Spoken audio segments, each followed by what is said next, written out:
Students lecture number 23 KPK board के first year mathematics book से हमने चैप्टर स्केलर और वेक्टर्स का उठाया था। काफ़ी हद तक हमने काम किया है स्केलर्स और वेक्टर्स के चैप्टर में, डिटेल से एक्सप्लेनेशन की है। अब स्केलर ट्रिपल प्रोडक्ट मैंने डिटेल से पढ़ाया है कि किस चीज़ को कहते हैं, क्या होता है स्केलर ट्रिपल प्रोडक्ट। उसकी ज्योमेट्रिकल एप्लीकेशंस में हमने दो ज्योमेट्रिकल फिगर्स ली है, इनके वॉल्यूम मैंने फाइंड करने हैं। एक है वॉल्यूम ऑफ पैरेलली पिपेड या पैरेलली पाइप्ड। अब ये एक थ्योरम है, the volume of parallelly piped.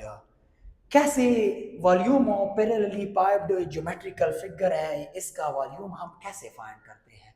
ये इस तरह का एक ज्योमेट्रिकल फिगर है जो तीन वेक्टर से बनता है, ए, बी और सी। इन तीन वेक्टर से ये ज्योमेट्रिकल फिगर बनता है। ज्योमेट्रिकल फिगर को पैरेलली पाइप्ड कहते हैं।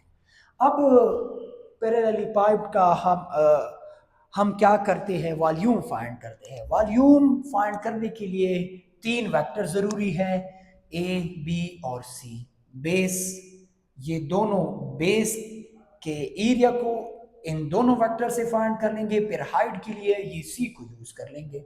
तो पैरेलली फाइव का जो वॉल्यूम है वो किस के इक्वल है, कैसे हम फाइंड करते हैं। अगर मैं लिखना चाहूँ इसके फार्मूले को तो मैं लिख सकता हूँ एरिया या वॉल्यूम ऑफ पैरेलली फाइव जो है, वॉल्यूम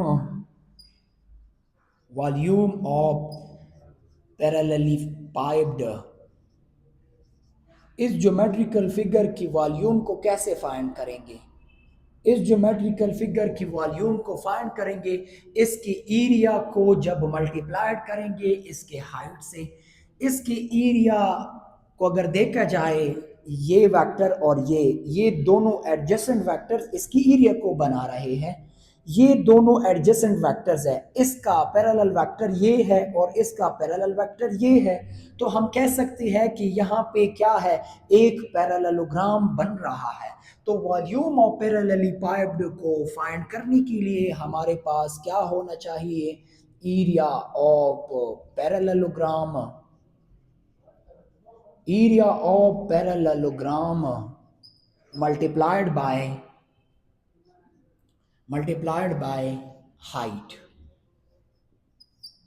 पैरेललोग्राम की एरिया को हाइट के साथ जब मल्टीप्लाइड करते हैं तो इस पैरेलली पाइप का वॉल्यूम आता है हमारे पास, क्योंकि ये बेस क्या है, पैरेललोग्राम की एरिया है। पैरेललोग्राम की एरिया को हमने फाइंड किया था ए क्रॉस बी से। अगर ए बी दो एडजेसेंट वेक्टर्स हो किसी ज्योमेट्रिकल फिगर के, अगर वो दोनों एडजेसेंट किसी ज्योमेट्रिकल फिगर से, मेरा मुराद यहाँ पे क्या है, पैरेललोग्राम है। अगर ए बी एडजेसेंट वेक्टर्स हो, वर्टेक्स कॉमन हो इन दोनों वेक्टर्स का, फिर इन इस पैरेललोग्राम का हम एरिया कैसे फाइंड करेंगे, इस पैरेललोग्राम का एरिया फाइंड करेंगे इन दोनों वेक्टर्स के क्रॉस प्रोडक्ट से। इन दोनों का क्रॉस प्रोडक्ट, इन दोनों के क्रॉस प्रोडक्ट का जब मैग्नीट्यूड फाइंड करते हैं तो एरिया ऑफ पैरेललोग्राम आता है। अब ए हमारे पास ये वेक्टर है और बी ये है, इसका पैरेलल ये वेक्टर हमने लिया है और इसका पैरेलल हमने ये वेक्टर लिया है, तो ये क्या बना रहा है, एक पैरेललोग्राम। इस पैरेललोग्राम के एरिया को कैसे फाइंड करते थे, ए क्रॉस बी। ये मैंने डिटेल से पढ़ाया है आप लोगों को। तो मैं लिख सकता हूँ एरिया ऑफ पैरेललोग्राम क्या है, A vector multiplied by A cross B vector.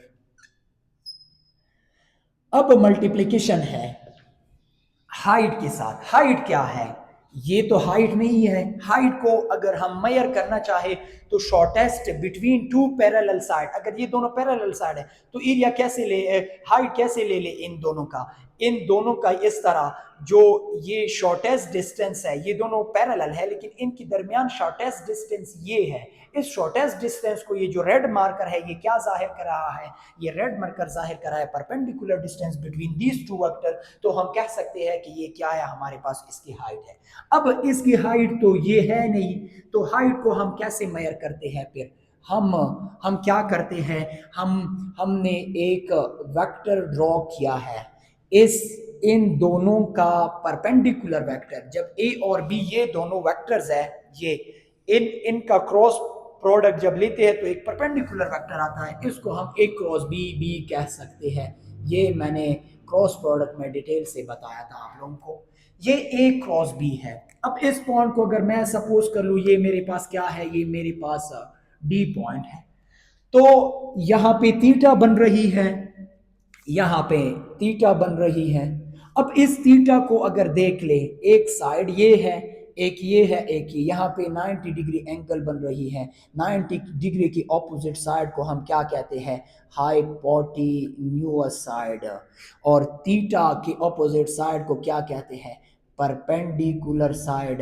ये ये फिर ये क्या है, ये मेरे पास क्या है, बेस है। अब मैंने डिस्टेंस कौन सी फाइंड करनी है, ए सी डी की तरफ, जब ए सी डी की तरफ जो वेक्टर है इसकी अगर मैं डिस्टेंस फाइंड कर लूँ, ये ए डी जो है ये मेरे पास क्या है, ये मेरे पास हाइट है।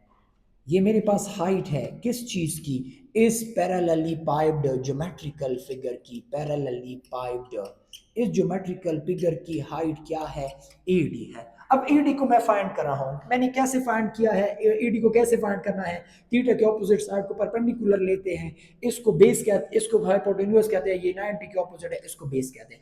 अब अगर देखा जाए, अब अगर देखा जाए इधर, तो अगर इसको देखा जाए, हम हमारे पास ये थीटा जो है ये किन साइड्स पे डिपेंड कर रही है, ये एक बेस पे डिपेंड कर रही है, एक हाइट पे। अगर मैं कॉज लूंगा, यहाँ पे क्यों लूंगा ये आपको पता चलेगा यहाँ से। अब अगर आप देख ले इन दो वेक्टर्स को, इनको मैं रखता हूं इधर, इन दो वेक्टर्स को अगर आप देख ले, इस OD को और OC वेक्टर को, अब अगर इसको मैं हिलाऊंगा तो एंगल पे असर पड़ेगा, या इसको हिलाऊंगा तो एंगल पे असर पड़ेगा। जब एंगल पे असर पड़ेगा ये खुद बहुत चेंज होगा। मतलब क्या है कि ये एंगल की जो एडजेसेंट साइड्स है, ये थीटा इन दोनों पे डिपेंड कर रही है। और मुझे चाहिए भी क्या, AO और D चाहिए, O और D चाहिए। अब अगर इस साइड को मैं इधर लेके आऊं, इधर लेके आऊं, तो एंगल पे असर नहीं पड़ेगा, इसलिए मैं परपेंडिकुलर वाला साइड नहीं ले रहा। यहाँ पे मैं कौन सी रेशो यूज करूंगा, यहाँ पे मैं यूज करूंगा cos थीटा को। cos theta is equal to base divided by hypo. अब बेस हमारे पास क्या है, ये साइड है, ये हाइपोटेन्यूअस साइड है, तो मैं कैसे फाइंड करूंगा, cos theta is equal to base मेरे पास क्या है, बेस मेरे पास है OD side, OD side divided by hypotenuse क्या है, C। तो मैग्नीट्यूड ले रहे हैं हम यहाँ पे, C मैग्नीट्यूड। अब मैंने OD को फाइंड करना है तो मैं कैसे ले सकता हूँ, C magnitude cos theta is equal to OD, जो हाइट है किस चीज की, इस पैरेलली 5 ज्योमेट्रिकल फिगर की। ये हमारे पास हाइट आ गई है इसकी। ये क्या है, ये हाइट है AD। जब हाइट हमारे पास आ गई, अब हाइट को मैं इधर कैसे लिख सकता हूं, हाइट को मैं लिखूंगा इधर AP, एक स्टेप मैं लिखता हूं AP vector, magnitude of AP vector, क्योंकि मुझे क्या चाहिए, मुझे मैग्नीट्यूड चाहिए इसके लिए। तो मैं लिख सकता हूं कैसे, ये मल्टीप्लिकेशन में है, तो मैं लिख सकता हूं A vector cross B vector dot AP की जगह मैं क्या लिखूंगा, AP नहीं, OD OD OD OD OD मेरे पास क्या है, हाइट है। OD को मैंने फाइंड किया है C मैग्नीट्यूड cos थीटा। अब अगर आप देख ले, ये एंगल छोटी एंगल है, ये छोटी एंगल है, तो बुक में भी ये स्टेटमेंट गिवन है कि ये इतनी छोटी है कि इसको हम यहाँ पे क्या करते हैं, लेते ही नहीं है, इग्नोर करते हैं। तो मैं कैसे लिख सकता हूँ, यहाँ मैं इस मैग्नीट्यूड और एंगल को इसके लिए क्या लिखूंगा, ये तो मल्टीप्लिकेशन में है लेकिन डॉट लगा दूं या क्रॉस लगा दूं। इस कॉस के लिए हम क्या यूज करते हैं, डॉट। साइन के लिए हम क्या यूज करते हैं, क्रॉस। क्योंकि अगर आपको इल्म हो, मैंने कैसे लिखा था, A डॉट B को मैंने लिखा था magnitude of A magnitude of B cos theta, और ए क्रॉस बी को मैंने क्या लिखा था, magnitude of A magnitude of B sine theta N cap. इसका मतलब ये है कि जब दो वेक्टर्स के दरमियान जब हम क्रॉस लगाते हैं तो हम साइन लिख सकते हैं, तो साइन के बजाय अगर मैं ए क्रॉस बी में इसको लिख लूं तो फिर मैं क्रॉस लगाऊंगा। ए डॉट बी को हम A magnitude B magnitude cos theta लिख सकते हैं, या अगर कॉस को मैं हटाना चाहूंगा तो फिर मैं ए डॉट बी यहां पे लिखूंगा। अब यहां पे आती है, ये है ए क्रॉस बी और है सी मैग्नीट्यूड कॉस थीटा। अब कॉस थीटा की जगह हम क्या कर सकते हैं, डॉट लगा सकते हैं, तो मैं डॉट लगाऊंगा। मैं कैसे लिखूंगा, A vector cross B vector dot C vector. मैंने क्या किया है, सी मैग्नीट्यूड कॉस थीटा की जगह मैंने डॉट लगाया, कॉस थीटा के लिए डॉट लगाया। मैंने आपको बताया है डॉट प्रोडक्ट में, मैंने इसको डिटेल से एक्सप्लेन किया है कि ए डॉट बी को हम A magnitude B magnitude cos theta लिख सकते हैं। जब कॉस थीटा को हटाऊंगा तो फिर मैं मैग्नीट्यूड्स को वेक्टर फॉर्म में ऐसे लिखूंगा, कॉस के लिए डॉट लगाऊंगा इधर।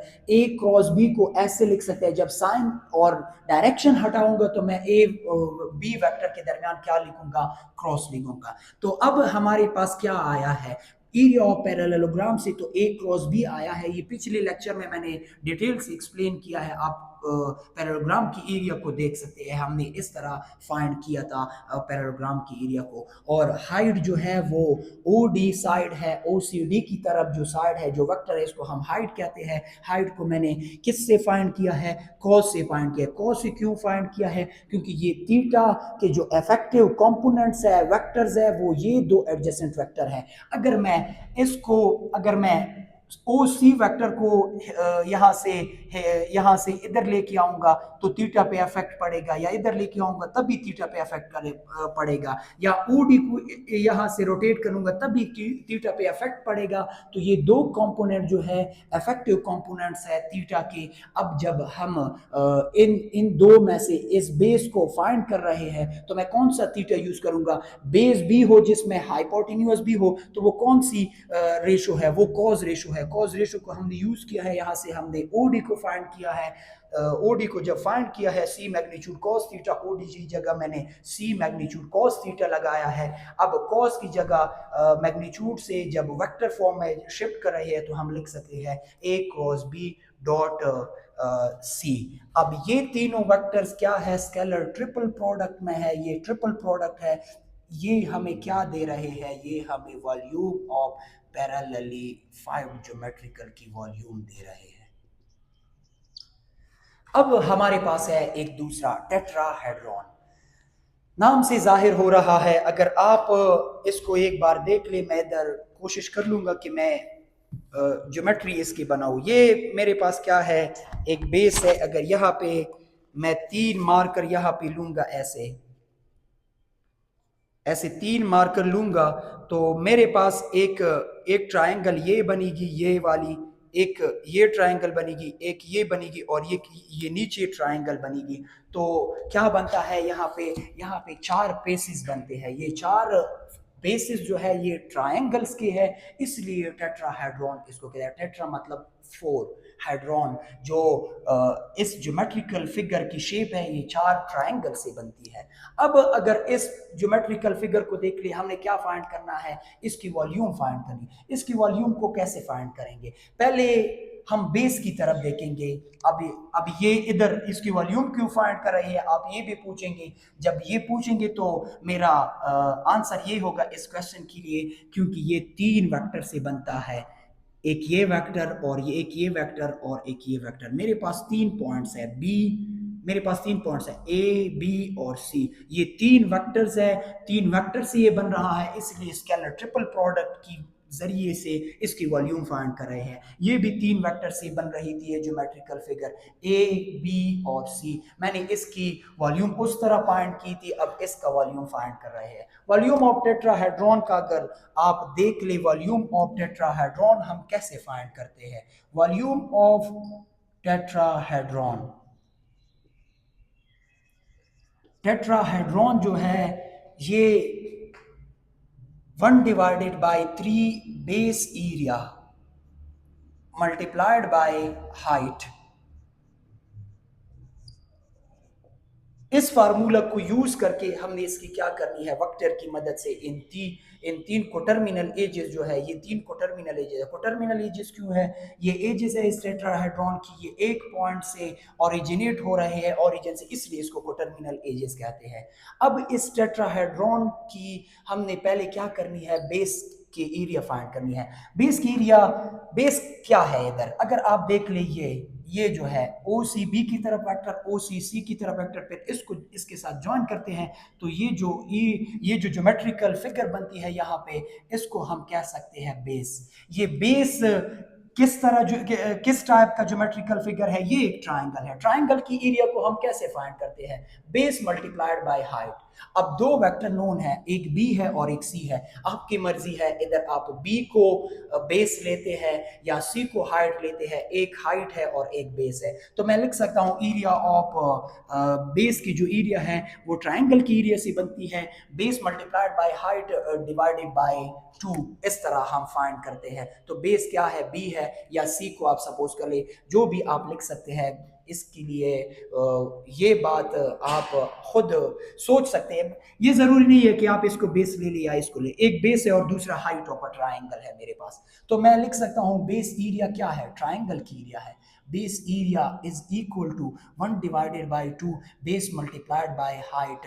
तो बेस मेरे पास क्या है, इधर इधर अगर मैं बेस को बी वेक्टर ले लूं और हाइट को ले लूं क्या, और हाइट को सी वेक्टर ले लूं, सी वेक्टर ले, तो मैं लिख सकता हूं B vector C vector divided by 2। और हाइट क्या है, अब मैं मेरे पास क्या है, हाइट, हाइट को मैंने फाइंड करना है। अब अगर हाइट को देख ले, मैंने जो नीचे बुक रखी थी, हाइट के लिए हम क्या करते हैं, हाइट के लिए मैंने आपको बताया है कि दो वेक्टर्स या पैरेलल साइड्स के दरमियान जो परपेंडिकुलर डिस्टेंस है, इसको हाइट कहते हैं। अब यहाँ पे क्या बन रही है, यहाँ पे बेस बन रही है, अब इस पॉइंट से यहाँ पे क्या कर लेंगे, हम हाइट लेंगे। मैं इधर एक पॉइंट की शक्ल में आपके लिए ले रहा हूँ, फॉर एग्जांपल ये मेरे पास क्या है, एक पॉइंट है यहाँ पे, इसको पी कहते हैं हम।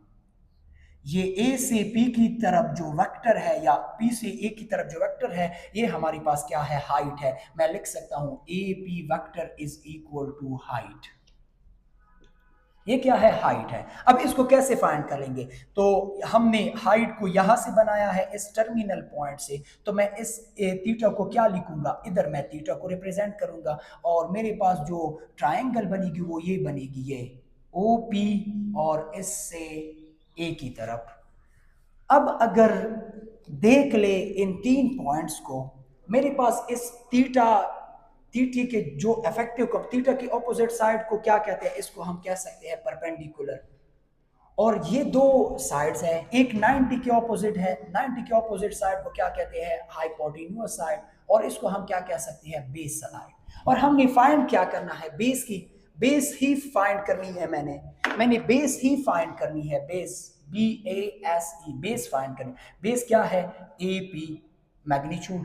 जब ए फी मैग्नीट्यूड फाइंड करनी है, तो मैं वो रेशो यूज करूंगा जिसमें बेस और ए इन्वॉल्व हो और ए वेक्टर इन्वॉल्व, क्योंकि ये दो इफेक्टिव कंपोनेंट्स है, इन दोनों से थीटा इफेक्ट हो रही है, इसलिए मैं ये यूज करूंगा। तो मैं लिख सकता हूं कैसे, बेस को जब मैं फाइंड करूंगा तो मैं रेशो लूंगा cos theta is equal to base divided by hypo. Base हमारे पास क्या है, ए पी है, ए पी है, और हाइट क्या है, या मैं इधर अगर नजर नहीं आ रहा या उधर रिकॉर्ड नहीं हो रहा या ये सेक्शन नहीं आ रहा, तो मैं इधर लिखूंगा बेस क्या है, cos थीटा, इधर cos थीटा मेरे पास क्या है, cos theta is equal to base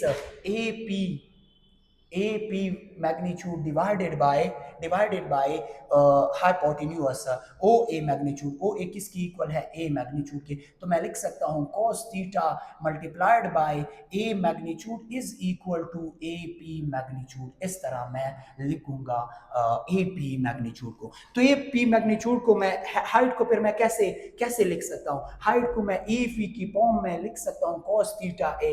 तो वॉल्यूम ऑफ टेट्राहेड्रॉन फिर क्या बनेगा मेरे पास, volume of tetrahedron is equal to base area, ये क्या बना, B cross C multiplied divide या 1 divided by 3 into B cross C divided by 2 area है इसलिए क्रॉस प्रोडक्ट ली है, मल्टीप्लाइड बाय हाइट क्या है, हाइट मेरे पास क्या है ए पी मैग्नीट्यूड है, ए पी मैग्नीट्यूड को मैं कैसे लिखूं 1 divided by 3 multiplied by 2 6 B cross C multiplied by, ये सिंपल मल्टीप्लिकेशन या इधर कुछ भी नहीं लगाती ये मल्टीप्लिकेशन में, अब मैं डॉट में लिखूंगा, इसको क्यों लिखूंगा वो आपको क्लियर है, magnitude of A cos theta, ये थीटा एक्यूट एंगल है, इतनी स्मॉल है कि हम इसको इग्नोर करना चाहते कि इसको इग्नोर कर ले, cos थीटा के लिए मैंने इधर बताया था a डॉट बी को ऐसे लिख सकते हैं, फिर cos थीटा को जब खत्म कर लेंगे यहां से तो मैं a डॉट बी लगा सकता हूं, तो मैं लिख सकता हूं क्या 1 divided by 6 b vector cross c vector dot a vector, अब ये मेरे पास क्या आ गया, अब ये मेरे पास क्या है वॉल्यूम है टेट्राहेड्रॉन की, और ये मेरे पास क्या है वॉल्यूम है पैरेलली पाइप की, पैरेलली पाइप की वॉल्यूम को मैं ऐसे भी लिख सकता हूं ए बी सी, ये दूसरा तरीका है रिप्रेजेंट करने का, एमसीक्यू ज्यादातर ये एमसीक्यू आता है, और इसको हम कैसे लिख सकते हैं, इसको लिख सकते हैं 1 divided by 6 A B and C, ये मेरे पास क्या है वॉल्यूम है टेट्राहेड्रॉन की। अब अगर इससे रिलेटेड एमसीक्यूज आ जाए, वो एक्सरसाइज में भी क्वेश्चन है, मैं डिटेल से कर लूंगा, एमसीक्यू के लिए ये बहुत ज़रूरी है, आपके पास जब फार्मूले है आप direct dot scalar triple product की मदद से इसका फाइंड कर सकते हैं। अब मेरे पास क्या है 3-4 प्रॉपर्टीज़ है, वो थोड़ा सा मैं आपको बताऊंगा, उसके बाद लेक्चर को वाइंड अप करते हैं। प्रॉपर्टीज ऑफ स्केलर प्रोडक्ट, एक प्रॉपर्टी है A dot B cross C being the volume of parallelepiped, अगर ए बी सी 3 वेक्टर्स है उनका स्केलर प्रोडक्ट हमें वॉल्यूम दे रहा है with coterminal edges A B and C, hence the evaluation of the determinant, फिर इसको मैं कैसे इधर बस इस पॉइंट को मैं इधर एक्सप्लेन करना चाहूंगा, अगर ये 3 वेक्टर्स हमें क्या दे रहे हैं वॉल्यूम ऑफ पैरेलली पाइप्ड दे रहे हैं, जिसको मैं ए क्रॉस बी डॉट सी के फॉर्म में लिख सकता हूं, तो फिर मैं इसको कैसे लिखूंगा, ए वेक्टर मेरे पास क्या है x1 y1 z1, बी क्या है x2 y2 and z2, x3 y3 and z3, तो ऐसे हम इसके वॉल्यूम को फाइंड करेंगे डिटर्मिनेंट की मदद से। अब अगर आप देख ले दूसरी property, if 2 of the 3 vectors are equal then the value of the scalar product is 0 for any 2 identical rows of the determinant vanishes, क्या मतलब है, अगर दो सेम वेक्टर हो तो अगर ये बी वेक्टर बी और ए वेक्टर को मैं बी के इक्वल सपोज कर लूं, तो फिर इन दोनों के कंपोनेंट सेम होंगे, जब इन दोनों के कंपोनेंट सेम होंगे, सेम आइडेंटिकल रोज हमारे पास फिर क्या रिजल्ट देते हैं डिटरमिनेंट की 0, फिर हम वॉल्यूम हमारे पास 0 होगा। इस तरह एमसीक्यूज आ सकते हैं, इफ ए बी सी और the 3 coterminal edges of a parallelepiped, if A, B, C or the 3 coterminal edges of parallelepiped where A is equal to B, then volume of parallelepiped is 0 greater than 0, may or may not be 0, result option D होगा none, फिर 0 होगा, जब दो identical रोज होंगे फिर हमारे पास volume 0 ही आएगा। अब टेट्राहेड्रॉन पे भी इस तरह पॉसिबल है, अगर इधर भी दो 0 होते हैं तो क्या है टेट्राहेड्रॉन की वॉल्यूम भी हमारे पास 0 होती है। इधर क्या है A B C 0 if and only if the 3 vectors A B C और कोप्लेनर, अगर 3 कोप्लेनर वेक्टर हो फिर उनका स्केलर ट्रिपल प्रोडक्ट हमारे पास क्या आएगा A B C is equal to 0, जब इनका क्या है, इनका स्केलर ट्रिपल प्रोडक्ट 0 है, तो ये ए बी सी क्या है कोप्लेनर वेक्टर्स है, कोप्लेनर वेक्टर्स है, जब ये कोप्लेनर वेक्टर्स है तो दो वेक्टर्स तो ए प्लेन में हो सकते हैं, जब तीनों इक्वल टू 0 है इसका मतलब ये है ये तीसरा वेक्टर भी या इस प्लेन में है, इसके इक्वल है या इसके पैरेलल है, दोनों में से किसी एक के पैरेलल होगा, फिर एक ही प्लेन में ये लाई करते हैं, फिर वॉल्यूम मेरे पास 0 आएगा। अगर तीसरा वेक्टर ये मैं ले लूं, ये दो एक प्लेन में हो गए, ये दो दूसरे में, ये दो दूसरे, या मैं कह सकता हूं ये तीनों टू डिफरेंट प्लेन में, इनके लिए ये प्लेन है, इनके लिए ये दूसरा प्लेन होगा, तो फिर वॉल्यूम पॉसिबल है कि कोई स्केलर रिजल्ट आ जाए अदर देन जीरो। आज के लिए इतना ही। थ्योरेटिकल कंसेप्ट इस चैप्टर के यहाँ पे वाइंड अप होते हैं। अब 24 लेक्चर में मैं कोशिश कर लूँगा कि 3.5 को मुकम्मल कैलकुलेट कर लूँ आपके लिए। आज के लिए इतना ही। अल्लाह हाफिज़।